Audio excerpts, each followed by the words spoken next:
Kushtia HSC পরীক্ষা শেষে গোসলের উদ্দেশ্যে নামায় গড়াই নদীতে নেমে দুই পরীক্ষার্থীর মৃত্যু। বুধবার 20 মে দুপুর 3টার দিকে কুষ্টিয়া শহর সংলগ্ন হরিপুর ব্রিজ এলাকায় এই ঘটনা ঘটে। নিহতরা হলেন সদর উপজেলা আটশ হরিপুর এলাকার নুরুল ইসলামের ছেলে সাকিবুল ইসলাম এবং একই ইউনিয়নের শালদহ গ্রামের বাসিন্দা সাইফুল ইসলামের ছেলে অপূর্ব ইফতি তাইফ। তারা দুজনে আটশ হরিপুর মাধ্যমিক বিদ্যালয় থেকে এবার এইচএসসি পরীক্ষায় অংশ নিয়েছে। পরিবার ও ফায়ার সার্ভিসের সূত্র জানিয়েছে, আজ পরীক্ষা শেষে তীব্র গরমের প্রশান্তি পেতে দুই বন্ধু গড়াই নদীতে গোসল করতে যান। এক পর্যায়ে নদীর স্রোতে তলিয়ে যান তারা। এ সময় হাফিজ নামে এক ব্যক্তি তাদের দুজনকে উদ্ধারে এগিয়ে আসে। দুই বন্ধুকে উদ্ধার করার পর তিনি অসুস্থ হয়ে পড়েন। বর্তমানে উদ্ধারকারী হাফিজ কুষ্টিয়া জেনারেল হাসপাতালে চিকিৎসাধীন অবস্থায় রয়েছেন। স্থানীয়রা বিষয়টি টের পেয়ে ফায়ার সার্ভিসে খবর দেয়, তবে ফায়ার সার্ভিস পৌঁছানোর আগেই তাদের মরদেহ উদ্ধার করে কুষ্টিয়া 250 শয্যা জেনারেল হাসপাতালে নিয়ে গেলে চিকিৎসক দুজনকে মৃত ঘোষণা করেন। এদিকে দুই শিক্ষার্থীর এমন অকাল মৃত্যুতে পরিবার ও এলাকা জুড়ে শোকের ছায়া নেমে এসেছে। এসএসসি পরীক্ষা দেওয়ার পরে একটার বাড়ি থানাপাড়া সম্ভবত, আর একটা হচ্ছে শালদাহ গ্রামে। পরীক্ষা দেওয়ার পরে আমরা শুনছি ওরা নাকি নদীতে নামছে।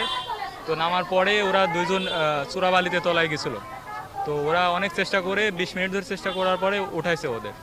ওঠানোর পরে অস্বাভাবিক অবস্থায় হাসপাতালে নিয়ে আসতেই একজন মারা গেছে আর একজন জীবিত ছিল, হাসপাতাল থেকে মৃত ঘোষণা করছে। রিক্সায় করে নিয়ে আসার পরে এখান থেকে মৃত। ও রোডে আসার সময় আমাকে বলতেছিল মারা গেছে। ও জীবিত অবস্থায় পাওয়ার পরে রোড থেকে আমাকে ফোন দেয় যে হচ্ছে মারা গেছে। তারপরে আমরা হাসপাতালে এসে ডাক্তার দুইটাকেই মৃত ঘোষণা করছি। পরীক্ষার পরে পাঁচ বন্ধু গোসল করতে নামছিল। পরে এটা পানির ভিতরে নামিয়ে গিয়েছিল। পরে ওই জন্য বাঁচাতে যায় দুইজন একসাথে মারা যায়।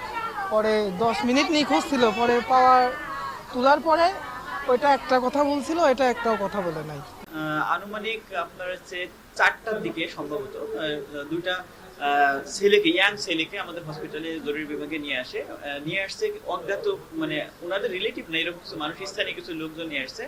পরে আমরা ওনাকে প্রাথমিকভাবে রোগীকে যাচাই করে দেখছি যে দুইজনই ব্রড ডেথ, মানে পানির মধ্যেই মারা গেছে, মানে মৃত অবস্থা আমাদের কাছে আসছে। ওদের সারা শরীরে বালি লেগেছিল। একজনের নাক মুখ দিয়ে আপনার হচ্ছে ফ্রদি স্পুটা, মানে ফ্রদ মানে হচ্ছে ফেনা বেরোচ্ছিল, সাথে লাল রক্ত বেরোচ্ছিল। তো আমি ওনাদেরকে প্রাথমিকভাবে যখন জিজ্ঞাসা করলাম তখন ওরা বললো যে ওরা দুজনই এসএসসি পরীক্ষার্থী। আমাকে যেভাবে বলছে আর কি, এসএসসি পরীক্ষা দিয়ে শেষ করে এসে ওনারা নদীতে গোসল করতে নামছিল। সম্ভবত অনেক স্রোতের কারণে বা যে কোনো কারণে হোক দুই বন্ধু একসাথেই তলায় যায়।